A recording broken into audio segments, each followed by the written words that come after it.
16 días de conflicto, 4 personas muertas, mil millones de dólares en pérdidas por estos bloqueos de los 16 días, y no hay ningún detenido, ningún encausado. En este momento no se conoce a nadie con algún tipo de acusación responsabilizándolo de las millonarias pérdidas. Que hay que decirlo, gracias a los bloqueos de vistas, el gobierno retrocede y aprueba, y ahora parece el demócrata, ¿verdad? Arce Catacora ha firmado la ley inmediatamente, claro, porque está apurado de levantar los bloqueos y normalizar el país. Un país que no se normaliza, no hay forma de normalizar este país. Y es la calificación que ha oficializado la calificadora estadounidense Fitch Ratings, que ha bajado la calificación de Bolivia a triple C, o sea, ha bajado de -B a triple C, o sea, nos ha puesto un poco más en el piso en términos de país confiable, fiable, en el que se pueden hacer inversiones. Se levantan los bloqueos de vistas, hay bloqueos de los choferes, La Paz es intransitable, es la sede de gobierno, no se puede mover un carro, un taxi. Bueno, el organizador de estos conflictos y de este desastre, de llevar a esta categoría de país no apto para inversiones, es el señor Luis Arce Catacora. Arce le tiene miedo a Evo Morales. Ese es, digamos, el criterio común de la gente. Es decir, pueden haber resuelto esto antes. ¿Por qué le tiene miedo? ¿Por qué no desbloquearon cuando se pudo hacerlo? Ni bien apareció los bloqueos, ya debían haber desbloqueado. Claro, es que le tiene miedo a Evo Morales, o qué le sabrá.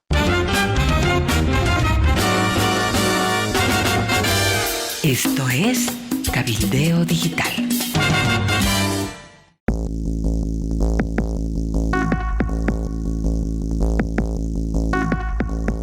Hola Amalia, hola amigos del planeta. En este miércoles 7 de febrero tenemos mucha información que comentar, que analizar, pero es información que está viniendo por fuera de nuestras fronteras. Se han producido varios hechos en las últimas horas, así que vamos a comentar con Amalia, a quien saludo, y rápidamente le consulto qué te ha parecido esta trágica noticia de la muerte del expresidente chileno don Sebastián Piñera. Hola a todos, un saludo cordial, bienvenidos. Estas son las noticias de último momento. Ha sido un shock, además las circunstancias. Sebastián Piñera, expresidente de la República de Chile, ha muerto en un trágico accidente de helicóptero.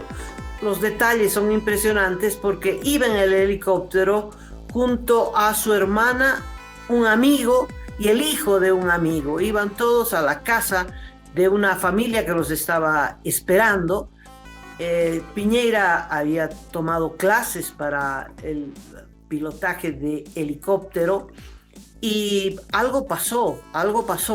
El Estado chileno va a investigar este accidente, pero lo que se sabe por el relato de la hermana es que hay 3 sobrevivientes. Esa es la particularidad de este accidente. Sobrevivió la hermana, el amigo y el hijo del amigo, y las últimas palabras de Piñera fueron: salten ustedes primero. Y saltaron. Y se sabe que si Piñera hubiera saltado junto con ellos, el helicóptero los hubiera aplastado a todos. Entonces Piñera sabía que se estaba inmolando para salvar la vida de su hermana y de los amigos. Impresionante. Recibirá un entierro como jefe de Estado, ¿verdad, Cacho? Sí, Amalia, sí.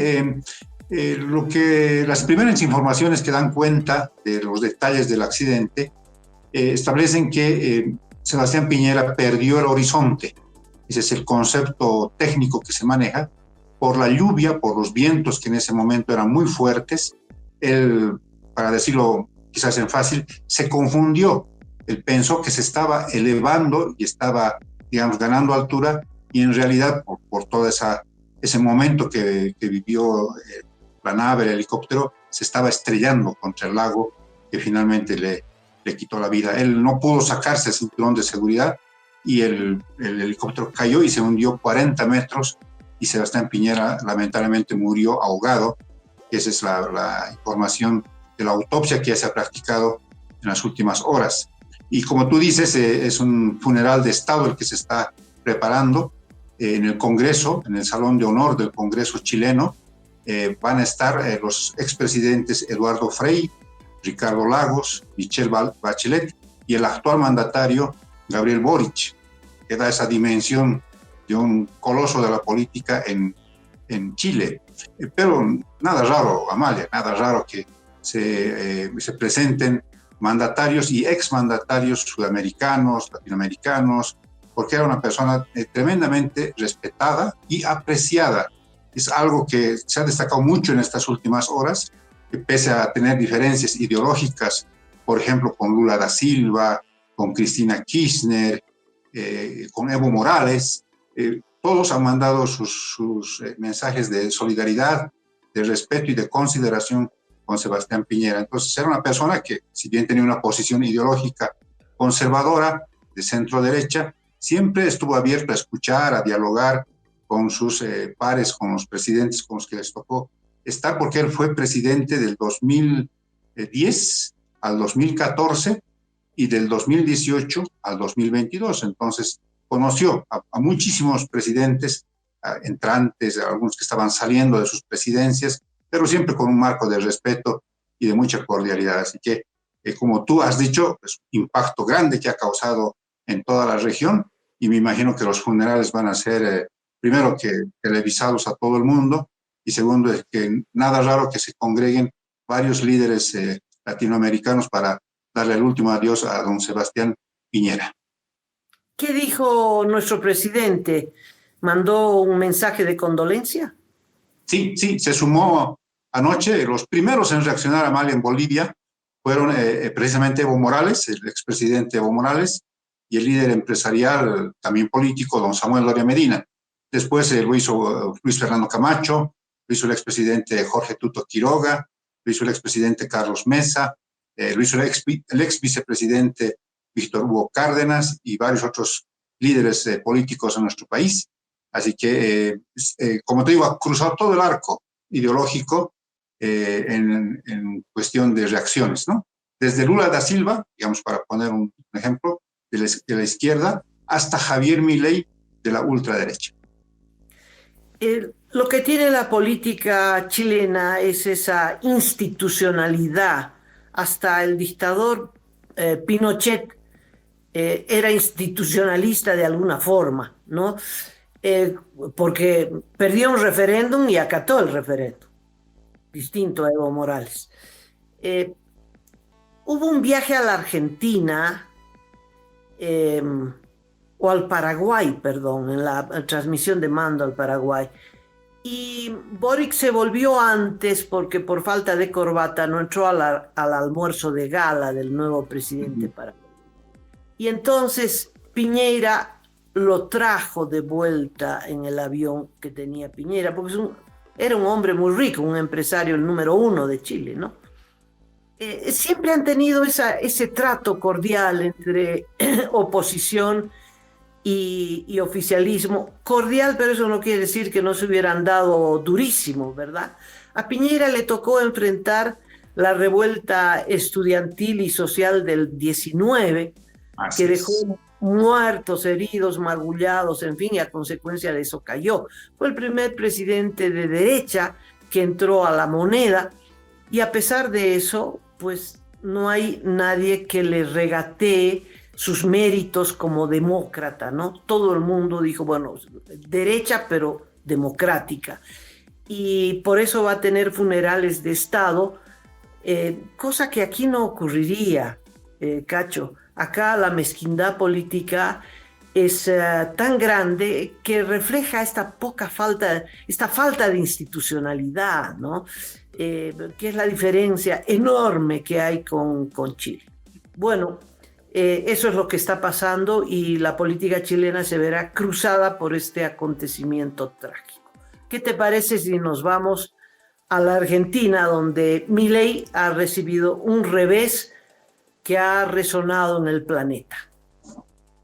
Así es, pero antes de situarnos en Argentina, Amalia, amigos, un último datito, y es que esta trágica noticia de la muerte de Sebastián Piñera se da en el marco de las cantidades de muertes que se están sumando por los incendios en Chile. El último dato da cuenta de 131 muertos ya, producto de este mega incendio, que comenzó con 12 personas que perdieron la vida el fin de semana. Imagínate, estamos ya a miércoles, a mitad de la semana, y se ha multiplicado prácticamente por 10 la cantidad de muertos en Chile.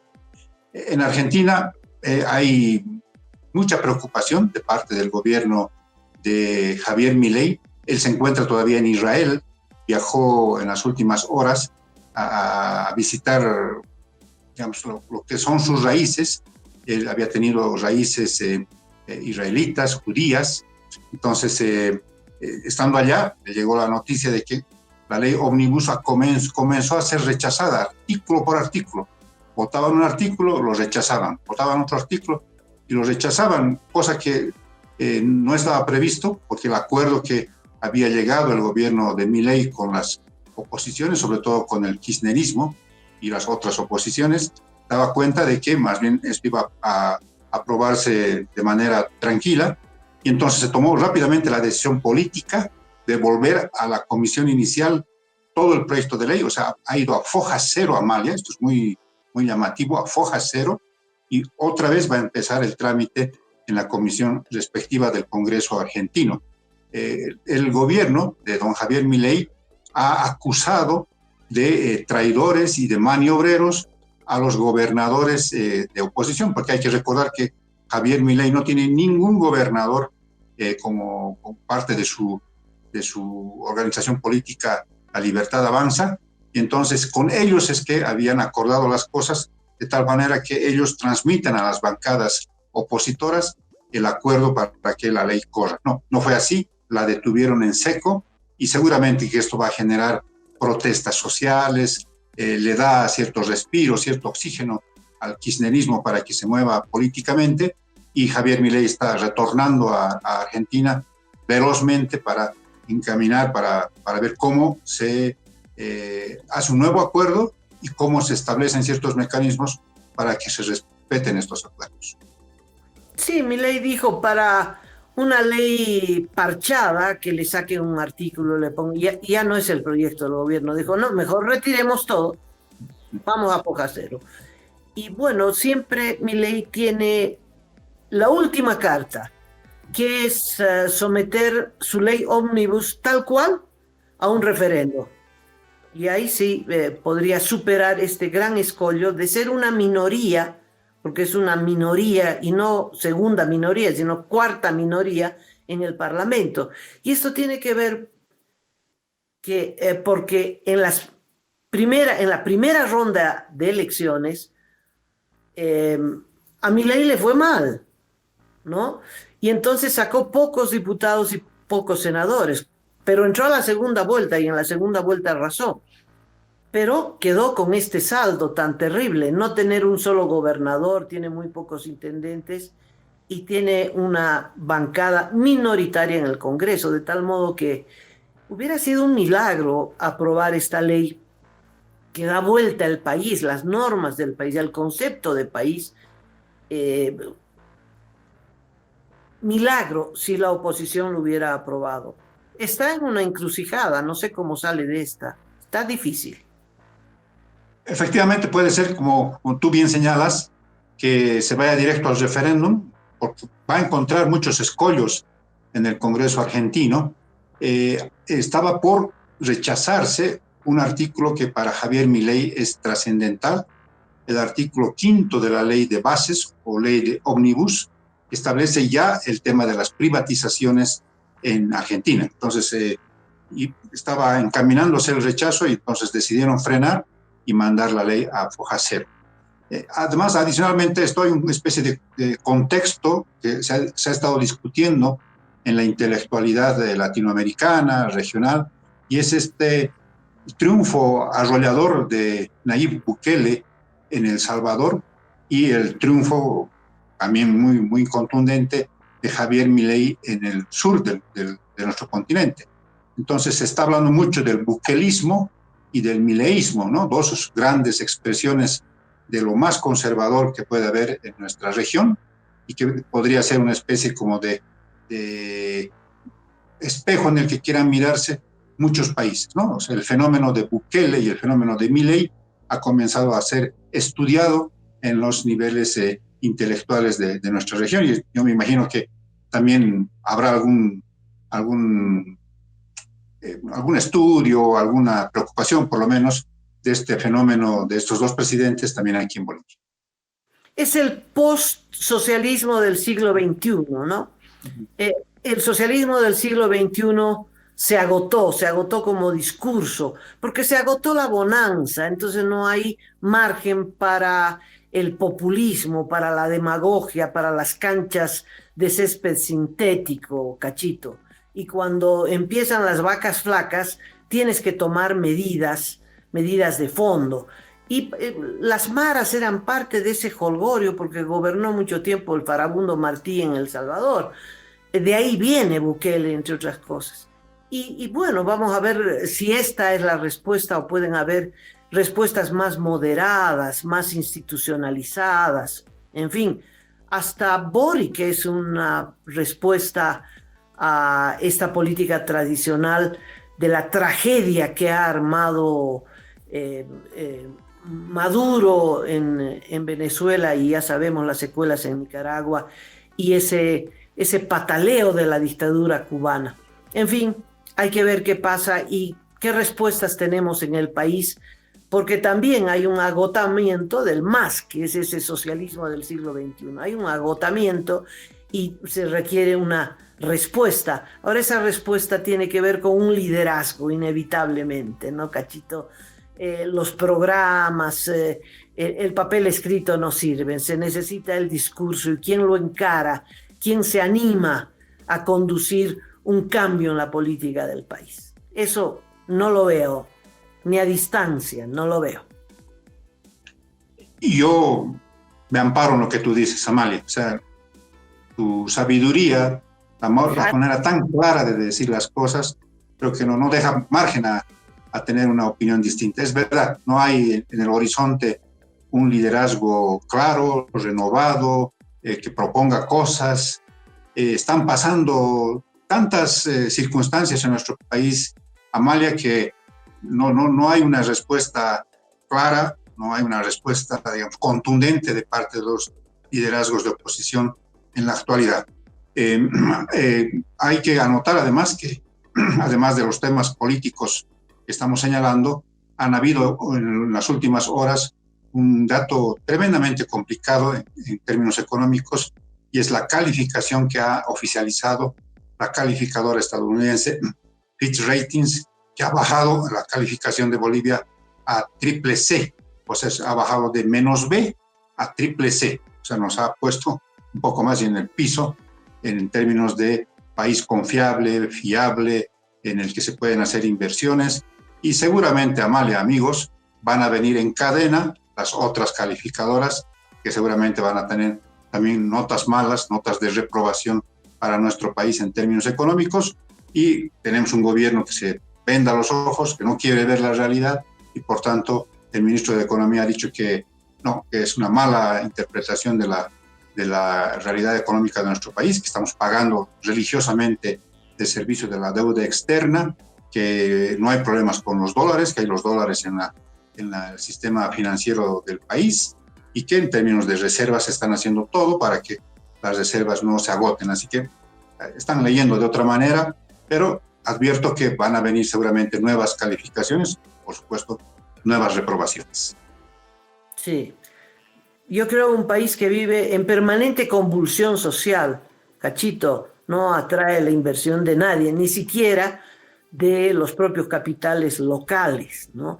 Si no fuera los dólares, los narcodólares del narcotráfico, que es una inyección fuerte, los narcodólares de las otras actividades ilegales, como es el robo de vehículos, ¿no? El contrabando, en fin, todas las cosas ilegales funcionan de maravilla en el país. Y eso genera una economía paralela que amortigua la crisis de la economía legal, ¿no? No hay dólares, Cacho. no hay gasolina. Ayer me llamó un amigo de provincia y dice que hace una semana hay colas para 1 litro de gasolina. Se para también la producción por falta de diésel y gasolina. No hay ni para máquinas locales para cortar el pasto, limpiar los terrenos, en fin. Y en el campo, es decir, ya cuando hablamos de agroindustria, la cosa es muy grave. El gobierno dice eso, hay dólares, y debe ser en el bolsillo de ellos, porque en el bolsillo del pueblo no hay, ¿no? De tal modo que es muy grave. Y el que genera los conflictos, y ya vamos al balance de estos últimos, ¿cuántos días, Cacho? 16 días de conflicto, el que es el organizador de los conflictos y el que no sabe dialogar, el que no sabe negociar, el que no para las cosas a tiempo, es el gobierno. Mira, Santa Cruz, pero el país entero, pero con Santa Cruz a la cabeza, estuvo 36 días en paros y bloqueos, pidiendo un censo. Eso se podía resolver en 1 hora, pero ni al día siguiente, al tiro. Censo, por supuesto, vamos a hacer censo. A ver, muchachos, vengan. Veamos todos, ¿no? Gobernadores, alcaldes, podemos, no podemos, se puede, no se puede, porque es una necesidad nacional hacer un censo. 36 días de represión, de fachos, porque eso es lo que son los funcionarios del gobierno, las hordas, las milicias del gobierno golpeando a los manifestantes. ¿Qué represión dura? Ay, sí que hubo una represión dura. ¿Para qué? Para después de 36 días decir, sí, voy a hacer un censo, pero no negocio con ustedes. Con ustedes no hablo. ¿Qué son? ¿Qué son? ¿Enemigos? ¿Qué son? Son compatriotas. Necesitamos dialogar entre nosotros. Y lo mismo ahora, este conflicto se lo ganó porque el gobierno boicoteó, saboteó y porque no quería las elecciones judiciales, que son de ley. Uno no puede decir yo no quiero acatar la ley. ¿Quiénes son ellos para ponerse encima de la ley? No querían hacer elecciones judiciales, las han boicoteado, las han observado, han hecho el zafarrancho de tener un poder judicial de facto. Bueno, al final se viene el conflicto, se vienen los bloqueos evistas, que hay que decirlo, gracias a los bloqueos evistas el gobierno retrocede y aprueba, y ahora aparece el demócrata, ¿verdad? Arce Catacora ha firmado la ley inmediatamente, claro, porque está apurado de levantar los bloqueos y normalizar el país. Un país que no se normaliza, no hay forma de normalizar este país. Se levantan los bloqueos evistas, hay bloqueos de los choferes, La Paz es intransitable, es la sede de gobierno, no se puede mover un carro, un taxi. Bueno, el organizador de estos conflictos y de este desastre, de llevar a esta categoría de país no apto para inversiones, es el señor Luis Arce Catacora. Correcto, Amalia. Son 16 días.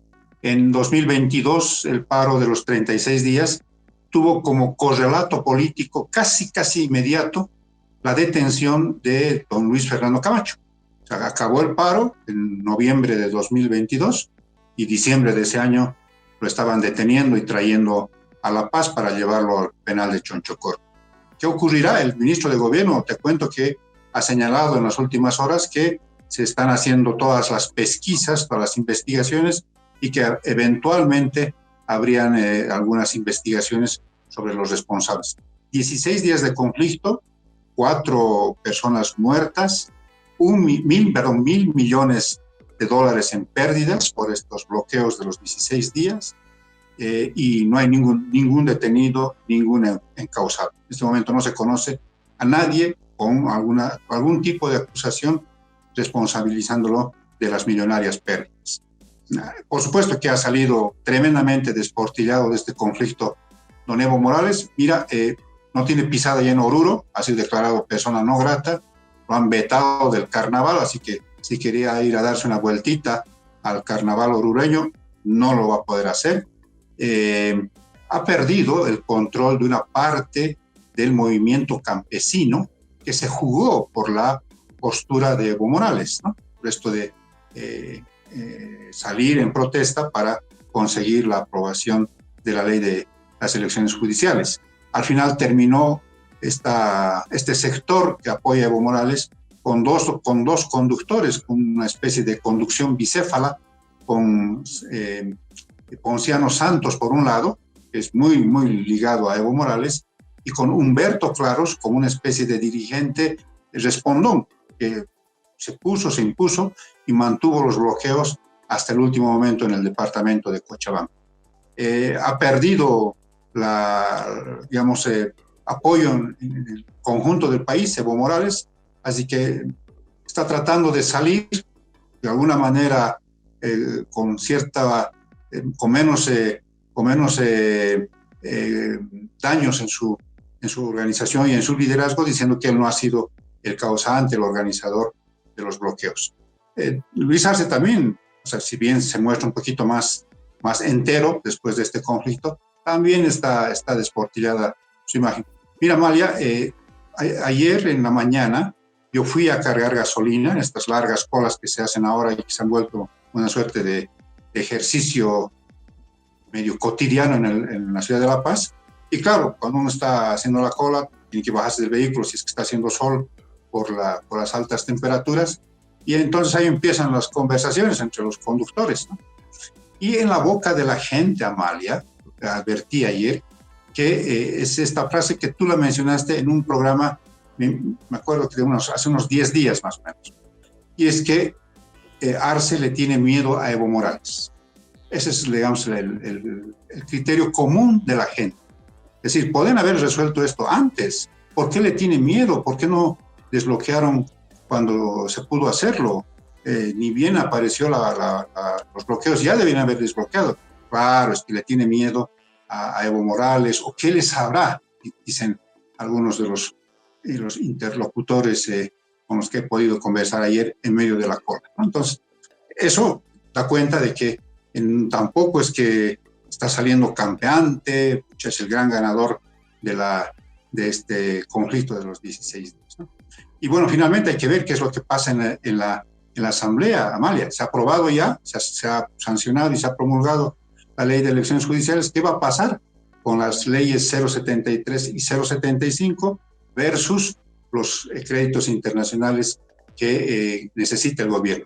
Hoy debería estar convocando el presidente de la Cámara de Diputados a sesión para tratar estas dos primeras leyes. No lo ha hecho hasta el momento y no sabemos si en el curso de las próximas horas va a convocar a sesión de la Cámara Baja, y Andrónico Rodríguez estaría convocando también a sesión en senadores para iniciar el trámite de estas normas. Hasta el momento no hay novedades respecto de las leyes 073 y 075, que son de paralización de los plazos procesales en primera instancia, y la segunda, que es la cesación de los magistrados prorrogados. Sí, ahí vamos a ver si Arce Catacora los entrega, ¿no? Los sacrifica a sus prorrogados y aprueba esta ley, y el país vuelve al redil constitucional, vuelve al camino democrático. O Arce Catacora, después de tener los créditos ya aprobados y amarrados, que es lo que necesita, que es donde le aprieta el zapato, si después de eso da marcha atrás y sale en defensa de los prorrogados y se niega a aprobar esta cortísima ley, la 075, que ratifica la vigencia de la Constitución y dice que los prorrogados no corren y que han cesado en funciones el pasado 2 de enero. Vamos a ver cómo actúa el oficialismo. Ya hemos dicho nuestras hipótesis, Cacho, y ahora solo queda esperar. Me parece que el tiempo ha corrido, se nos ha escapado y tenemos que despedirnos. Sí, diciendo que este miércoles también va a haber nuevamente protestas en La Paz. Los choferes del servicio Interciudades van a hacer el bloqueo de las 1000 esquinas, y varios sectores encabezados por los médicos, el personal de salud, van a marchar pidiendo que no haya esta jubilación obligatoria que pretende aplicar el gobierno. El gobierno dice que no es así, que están reaccionando sin conocer el proyecto de ley, así que va a haber también movilizaciones aquí. Así que no nos hemos librado. Antes de Carnaval de los bloqueos y de las movilizaciones. Y de la falta de gasolina. Cachito, será hasta mañana. A todos los amigos, hasta mañana también.